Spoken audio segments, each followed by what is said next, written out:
बिस्मिल्लाहिर्रहमानिर्रहीम। अस्सलाम वालेकुम मेरे किसान भाइयों, मैं हूं आपका होस्ट सनाउल्लाह बलोच। तो मेरे किसान भाइयों, आज आपके साथ बहुत ही अहम टॉपिक पे आपके साथ इंशाल्लाह डिस्कशन हो रही है। वो अहम टॉपिक मौके की मुनासबत के साथ ये है कि बरसीम की काश्त हम क्यों करते हैं। चारे तो और भी बहुत है सर्दी में उगने वाले, बरसीम की काश्त हम क्यों करते हैं। बरसीम को, जैसे ज्वार को आपने सुना होगा कि किंग ऑफ फोडर कहते हैं, घास का बादशाह कहते हैं, इसी तरह बरसीम को भी क्वीन ऑफ फोडर कहते हैं, मलका कहते हैं, घास की मलका।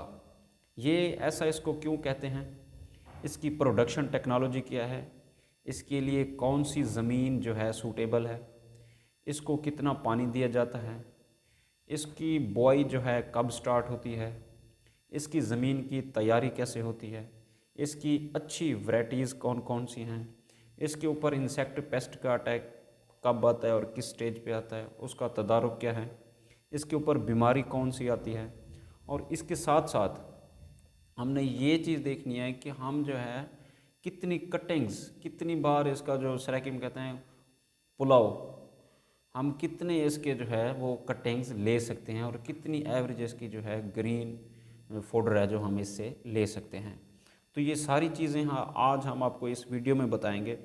तो वीडियो शुरू करने से पहले हमारे चैनल सनाउल्लाह एग्रेरियन को सब्सक्राइब करें, लाइक करें, शेयर करें और बेल आइकन को प्रेस करें ताकि हमारी आने वाली हर वीडियो आपको जल्द से जल्द मौसूल हो सके। तो मेरे किसान भाइयों, बात ये है कि इसको मलका कहते क्यों हैं, फोडर की मलका क्यों कहते हैं। उसकी वजह ये है कि इसमें जो है न्यूट्रिएंट्स, ऐसे न्यूट्रिएंट्स जो हमारे जानवरों को इनिशियली फूड सप्लाई के तौर पे काम आते हैं, हमारे जानवर का गोश्त बढ़ाते हैं, उसकी मिल्किंग कैपेसिटी बढ़ाते हैं और उसकी न्यूट्रिटिव पावर बढ़ाते हैं। ऐसे न्यूट्रिएंट्स सारे जो हैं इसके अंदर इनरिच्ड हैं। इनरिच्ड का मतलब होता है कि भरपूर तरीके से पाए जाते हैं इसके अंदर, इसलिए इसको जो है क्वीन ऑफ फूडर कहते हैं कि घास की मलका। इसके साथ साथ इसका जो सूटेबल, जो इसका मुनासिब सीज़न है कि हम किस सीज़न में इसको लगा सकते हैं, वो सीज़न है सितंबर से शुरू हो जाता है। कुछ हमारे फार्मर्स जो हैं सितंबर 15 सितंबर तक इसको काश्त करते हैं, कुछ जो पीछे थी थोड़ा काश्त करते हैं वो नवंबर के एंड तक भी चले जाते हैं। तो 15 नवंबर तक जो है इसकी काश्त होती है। और इसके साथ साथ कुछ फार्मर्स ऐसे होते हैं जो इसको फूड पर्पज़ के लिए इस्तेमाल करते हैं, कुछ सीड पर्पज़ के लिए इस्तेमाल करते हैं। और इसके साथ साथ हम दो चीज़ें ऐड करते हैं जिसको कहते हैं मखलूत फसल, इंटर क्रॉपिंग। इसके साथ साथ हम राया भी ऐड करते हैं और इसके साथ साथ हम सरसों भी इसके साथ ऐड करते हैं, जिससे हम जो है वो भी एक घास के तौर पे काम आता है। और दूसरी बड़ी बात यह है कि सरसों का साग बड़ा मशहूर है, वो हम जो मतलब हैं उसको फूड के तौर पर भी इस्तेमाल कर सकते हैं, एज़ वेल एज़ वो जानवरों की फीड भी है। तो इसका जो सूटेबल, इसकी जो सॉइल है, ज़मीन है, वो क्ले लोमी सॉइल या किसी जो कम कलराटी ज़मीनें होती हैं या रेतली ज़मीनें, थोड़ी रेतली ज़मीनें होती हैं, उसमें भी ये अच्छे तरीके से जो है हम काश्त कर सकते हैं। तो किसी भी फसल को काश्त करने से पहले हमें चाहिए कि उसकी ज़मीन की तैयारी हम अच्छी करें। इस तरह से उसकी तैयारी करें कि अगर आप पानी दे रहे हैं तो जो हमारी लैंड है, जो हमारा प्लाट है, उसके हर हिस्से में जो है बराबर पानी लगे। हमारा होता है ऐसा है कि हम लैंड लेज़र के साथ हम उसकी लेवलिंग नहीं करवाते। लेवलिंग बराबर ना करवाने का नुकसान ये है कि हमारे प्लाट के अंदर कुछ फील्ड जो है पानी की ज़्यादती की वजह से मर जाता है, पानी उसको ज़्यादा लगता है। कुछ फील्ड में प्लांट्स ऐसे होते हैं जिसको पानी नहीं लगता। हम ज़मीन का हमवार होना किसी भी फसल की पैदावार के लिए बहुत ही अहमियत का हामिल है। इसके साथ साथ इसको ज़मीन की तैयारी के लिए 3 से 4 इसके हल चलाएं, हल चलाने के बाद प्लैंकिंग करें, प्लैंकिंग करने के बाद जिसे सुहागा कहते हैं, सुहागा करें, उसके बाद जो है पानी लगा दें।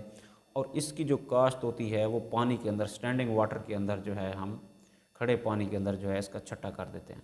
अगर इसके सीड रेट की बात की जाए तो 6 से 8 किलो जो है पर एकड़ के हिसाब से इसका सीड रेट होता है। अगर इसके अंदर हम सरसों ऐड करना चाहते हैं तो उसके अंदर हम आधा किलो या 1 किलो जो है पर एकड़ के हिसाब से हम सरसों ऐड कर सकते हैं।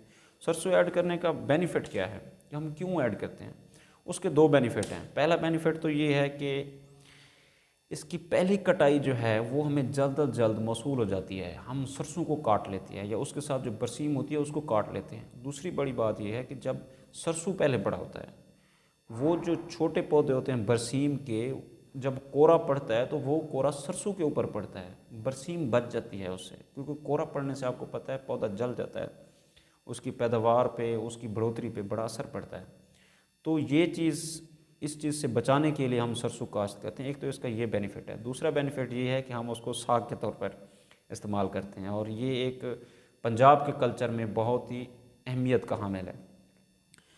इसके साथ साथ अगर बात की जाए कि किन किन एरियाज़ में, पंजाब के किन किन एरियाज़ में जो है बरसीम काश्त की जाती है, तो ये साउथ पंजाब हो, सेंट्रल पंजाब हो या अपर पंजाब हो, इसके हर ज़िले में, हर इलाके में जो है इसकी काश्त की जाती है। और इसके साथ साथ अगर हम बात करें कि इसकी वैरायटीज़ की बात करें तो फैसलाबाद लेट, इसके साथ साथ जो है अनमोल अगेती वैरायटी है, लायलपुर लेट वैरायटी है, पिछेती बरसीम है। तो ये इसकी जो हैं कुछ वैरायटीज़ हैं।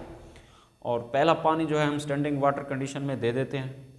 दूसरा पानी जो है 8 से 10 दिन बाद जो है हम उसको देते हैं, क्योंकि गैप हमें ज़्यादा नहीं रखना होता, क्योंकि स्टार्ट में पौधा बड़ा छोटा होता है, उसको पानी की अगर ज़रूरत है। फिर ये डिपेंड करता है ज़मीन की सूरत है कि ज़मीन किस किस्म की है, उसको ज़्यादा पानी चाहिए, कम पानी चाहिए, या वेदर कंडीशन पे। ये दो चीज़ें मैं हर वीडियो में बताता हूँ कि ये दो चीज़ें उस पर डिपेंड करती हैं।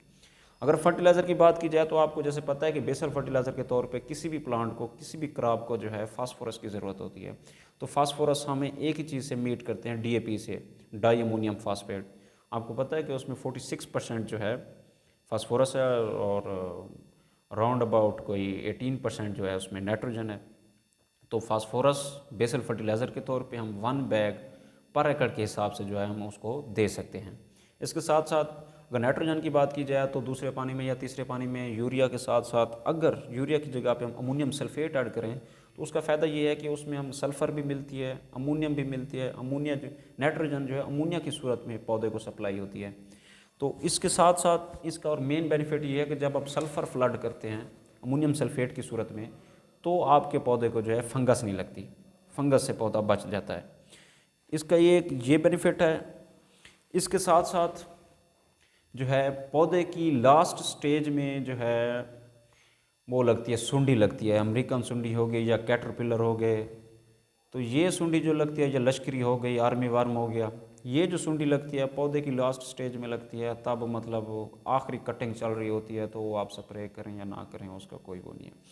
दूसरी बात, इम्पोर्टेंट बात ये है कि इसकी जो जड़ें होती हैं, इनकी जड़ों के अंदर जो है नाइट्रोजन फिक्सिंग बैक्टीरिया होते हैं, जो एटमॉस्फेयर से, जो फ़िज़ा से जो है नाइट्रोजन फिक्स करते हैं जड़ों के अंदर और पौधे की बढ़ोतरी बढ़ाते हैं।